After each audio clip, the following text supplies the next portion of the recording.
Welcome back to MotoringBox. I'm Sean McKellar and I'm here to tell you that the Ford SZ Territory is the used car SUV buy of the century. Because during the past 4 months that I've owned this thing, it has been completely flawless. Actually, that's not quite true. Stick around and find out why. You're watching MotoringBox, proudly supported by Century Batteries. Now, I have owned this very late 2013 build Ford Territory for about 4 months now, and I am a huge fan of it. I challenge you for the same amount of money, around $13,000, name a car in the comment section below which is better, around the same year, but would be a better buy than this. And there are a few reasons why I'm such a big fan of this car. The main one is it is a petrol model. These came in petrol and diesel. This one's a Barra petrol, rear-wheel drive, very simple, dependable drivetrain. And really, despite the fact that this car is 10 years old and that it's built on a platform, the SX Territory, which is pretty much 20 years old now, have a look at this thing. It still looks awesome today. I mean, there's nobody who looks at a Territory like this and goes, beautiful, you know, I love it. But you own one, you drive one, you build a respect up for it. Awesome looking car. I'm really blown away with this thing. For the money, fantastic. When you come around the back here, it does start to show its age a little bit. I still think it's a pretty clean looking design though. I especially love this rear window, the way it curves around into the rear glass as one piece. I mean, they did change the little cutout here for the taillight because the taillight shape changed, the rear bumper's different. The little fuel flap changed too, but pretty much everything else is identical to the first gen Territory. For a start, the hinges on the glass are known to break, the glass itself can shatter, and this plastic piece along the bottom here is quite flimsy, and it is known to snap and disintegrate, which is probably what you've seen on a lot of Territories on the road today. So I try not to use this piece separately if I can. I go for the whole door because generally it's a lot stronger. You're not going to have near as many issues operating the full tailgate like this.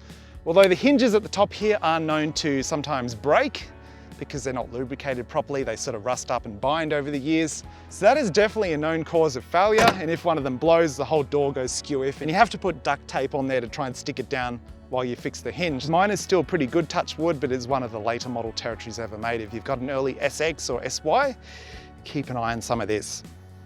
After telling the wife that I was going out to pick up an SUV that was only going to cost $13,000, looking at my track record of cars, she thought I was going to come home with a piece of shit, in her opinion.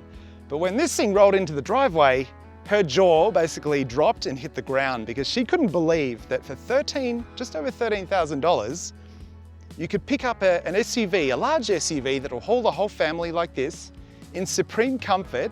But yes, there have been a few issues, starting with early on in the ownership experience. We went on a road trip up to Noosa and it was just a fantastic day. The weather was beautiful.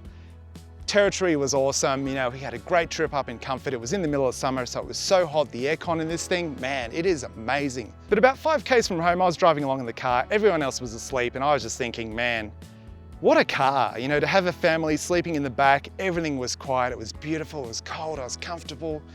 Man, it was just one of those moments that I thought, this is one of the best cars I've ever bought. But then all of a sudden, out of nowhere, the passenger side front window just went bam, it went all the way down and the smell of electrical smoke filled the car. Luckily, as I said, we're only 5 k's from home, so I was able to get it home on the highway, which is unbelievably loud when you've got a window down and everyone's asleep. They all woke up. They were wondering what on earth is going on. I found out later the window switch here on the passenger front door had kind of melted internally. It had some kind of a short circuit that melted the whole switch body. I tried to swap the switch from the rear door to the front to try and put it in and see if I can get the window to go up. It would not go up. So therefore it was the master switch panel, because if it's got issues, the one on the driver's door, all the other windows are going to have issues too. So I opened the switches up, I tried to clean them. I didn't really have any success in fixing it, but luckily I bought a set online, and you can buy an entire set for every single door, set of switches, for just over 40 Australian dollars. I couldn't believe it. They must sell so many of these switches that they can make them that cheaply. But you know, a couple of days for the switches to turn up, I swapped them all out and the problem was fixed. But I do have to say, as far as issues go, that's the biggest one I've had. There are a few other things I've noticed that will need to be looked at soon. One of them is actually the center bearing on the tail shaft. I've not seen it visually, but on the first drive of the day, when you get it out of the garage and you go down the road, at about 30 kilometers per hour, you can feel a sort of thump through the center console if you lean on the lid of that console. So it's not urgent at this stage. When you get up to speed, it's beautifully smooth. It's just literally the first time you pull away, you feel it. After that, you don't feel it anymore. So that is another Falcon territory known issue. So it is no surprise that that needs to be done soon. And another thing I noticed after the first few days of ownership is there's a very persistent light clunking sound coming from the rear end. I'm not sure if it's diff bushes at this stage, but I have bought a new set of diff bushes anyway to get them changed out preemptively. But again, this is another thing when you tell people about a territory with a clunking rear end, that is by far one of the most common things. It's always diff bushes. You know, as soon as you take your territory to a suspension place, they're probably rubbing their hands together and licking their lips knowing that they're going to make a lot of money off your ass. Well, the territory's ass, I should say. But considering these things are so cheap, I can forgive that. I think it's okay, you know. I've been around Falcons for a long time and I'm used to issues like this, so to me it's not really a surprise. But don't buy a territory thinking that you're going to have, you know, Honda levels of reliability, which is what this car actually replaced. That was a car which I'd run for 10 years and pretty much needed absolutely nothing done to it at all. This doesn't have anywhere near the same amount of reliability, but it does have a lot of likability. It's a very human thing. You know, things go wrong with us all the time. We are not flawlessly designed beings, and neither is this thing. So for that, you grow a little bit attached to it, you keep an eye on it, you got to look after it. It's a member of the family. Now, as I mentioned, one of my favorite things about this car is that it has a naturally aspirated barra under the bonnet. And the thing about the barra is, when you put an exhaust on them, they kind of sound terrible. But when you just leave it alone and leave it stock standard, these things sound very BMW-ish, I have to say. They have a really refined sound to them. And when you get on the throttle, you know, you punch it up a bit, they have a real snarl to them, which is quite nice. You know, from the driver's seat, this thing sounds amazing when you sort of get up a little bit, let it sing in the higher revs. Now the engine itself, not a single oil leak. I have to say it looks really good. The filter looked brand new, so it's obviously had some maintenance done to it over the years. One thing I did notice, however, and I noticed it on the day that I picked it up, is that the thermostat housing there is leaking. You know, coolant comes down the edge of the housing there and it drops down onto the top of the AC compressor where it mounts up to the engine. There are simply 2 bolts, the top of the housing comes off, you take the thermostat out, replace the gasket, put it back in, 2 bolts in, refill the coolant, which is probably the only pain in the ass for that job, and it's fixed. So I've had to do that before. It needs to be done again. It's a very slow leak, so I've still left it alone for now. But when I go to do the oil change on this thing, I'll do the coolant at the same time. We'll fix that up too. And the engine really, as far as I can tell, there's nothing else that needs to be done. Now, one thing that some of you in the comment section pointed out that I should do to this car is put a transmission cooler on it, because famously, these things have a transmission cooler mounted down on the side of the barra, which mixes engine coolant and transmission fluid together. Well, it doesn't mix it, but it does if it fails, and basically ruins your transmission and probably doesn't do any favors for your engine either. This thing though, I happened to coming out from the shops one day, a few days into the ownership, and I just got a peek through the front grille here and I noticed something tall, rectangular, and very shiny looking. Yes, it's already got one, and it looks like it's had one for quite a few years. It's mounted here on the driver's side of the grille. The lines run across all the way to the side here, go down to the transmission.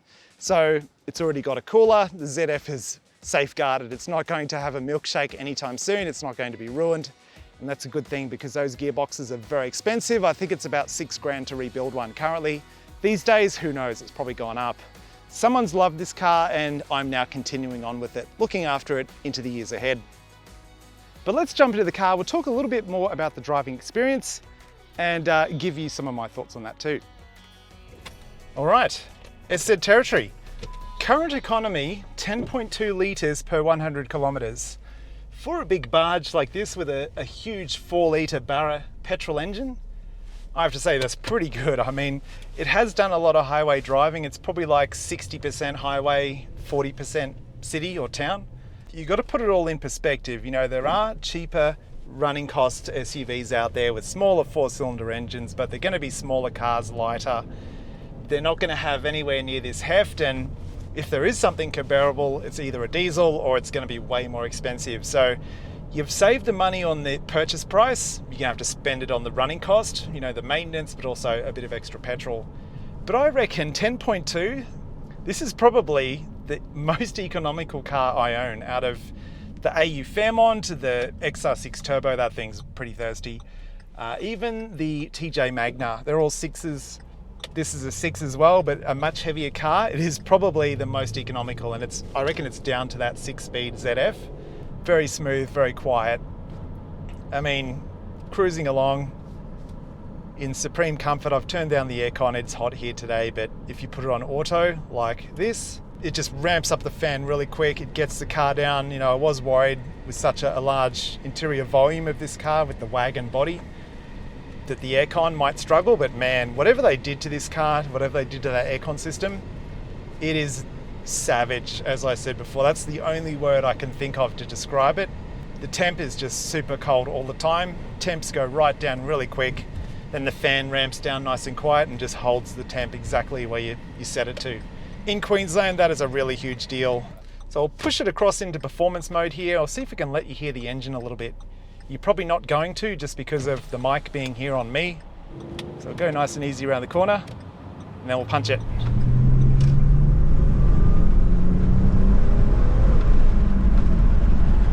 Yeah, look, it's plenty. It's a 2-ton SUV with a naturally aspirated 6. Pretty good. But this is a kind of car that you don't really want to drive it like that. It just doesn't feel like you need to. It kind of lowers your heart rate. It makes you drive a lot more peacefully and sort of calmly. Set the cruise and knock out the kilometers in sheer comfort. It's absolutely beautiful, and considering it's 10 years old, man, amazing. Oh, there is one other bit of maintenance which I just remembered about, and that is the brakes. So when you brake from, say, 70 kilometers per hour and up, if you're any higher speed than that and you hit the brakes gently, you can feel it pulsing. So the rotors are a little bit warped. And what that comes back to probably 95% of the time is the master brake booster is out of adjustment. And what it means is that the brakes start to drag ever so gently, ever so slightly, 100% of the time.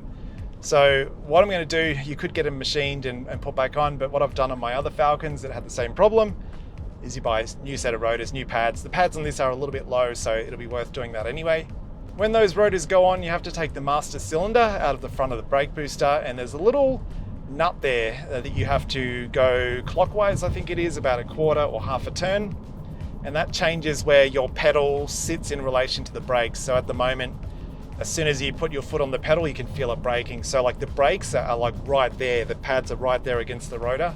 It adds a bit of free play in there, so it'll bring the pads away from the rotor until you push the pedal a little bit more, and then that's when they start touching. So it's kind of adjusting on the pedal travel, when do the brakes actually start working. So you need to be really gentle on that adjustment.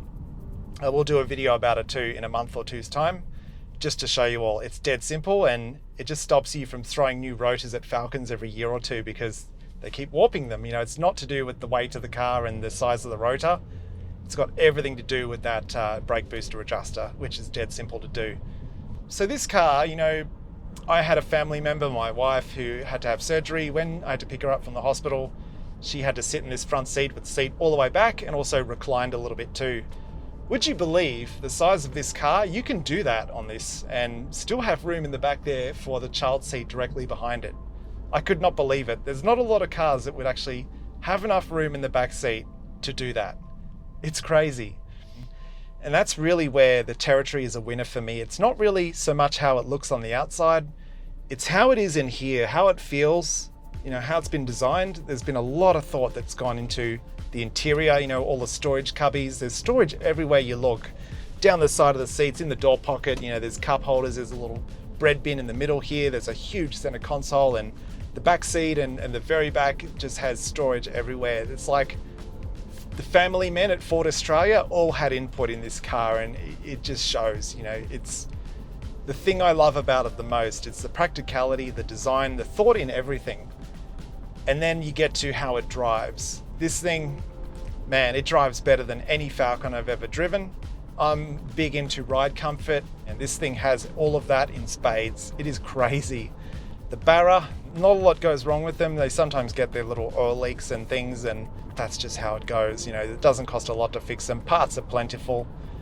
You can't say the same about the diesel territories though.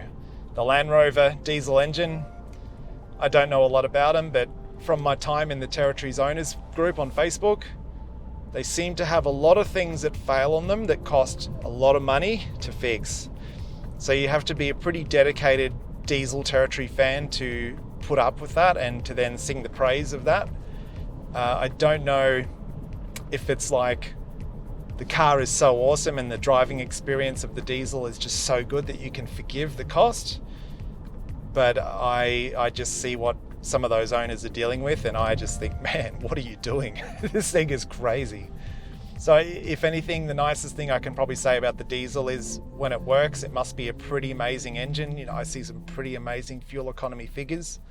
But when you factor in the repair cost of some of the things that go wrong, how do the running costs and that fantastic economy that you've got, how does that outweigh the maintenance and servicing costs? I'm not really sure. You'd be a brave man to buy one of those diesel Territories with, I don't know, over 150,000 kilometers. There's plenty that have gone higher than that, but at what cost? I don't really know. This car is now up to 178,594 kilometers. I think we picked it up about 172.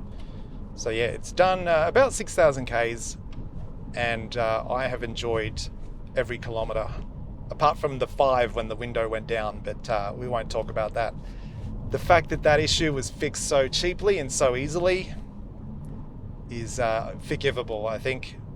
So we're in Ipswich. I'm going to wrap this video up. In summary, the Ford Territory, I think, is a winner in SZ rear-wheel drive form for the price, for a family cruiser, if it's a 5 or 7 seat version, whichever one you go for. Amazing. A lot of people sing the praises of the SY and SY2, SY2 in particular because of the more reliable front suspension. They don't have the ball joint issues that the earlier model Territories and Falcons had. But yeah, when you're talking SZ, SZ2, I think Ford did actually fix a lot of issues with these cars, and they're actually quite refined and quite bulletproof. They still have a few strange issues with the tailgate and whatnot, but really it's not the end of the world. And if you go into this experience knowing that there are going to be a few little funny things like that, you're going to have a good time. You're going to enjoy it.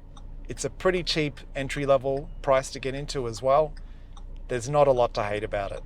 But until then, guys, thank you very much for watching. Hit that like button, subscribe if you loved the video. There's plenty more Ford content, Magna content on this channel. I love my Australian cars. I think there is nothing else quite like them. I'm very proud of them. I need to preserve them for the future. So yes, thanks very much for watching, guys. Have a good one. I'll see you next time.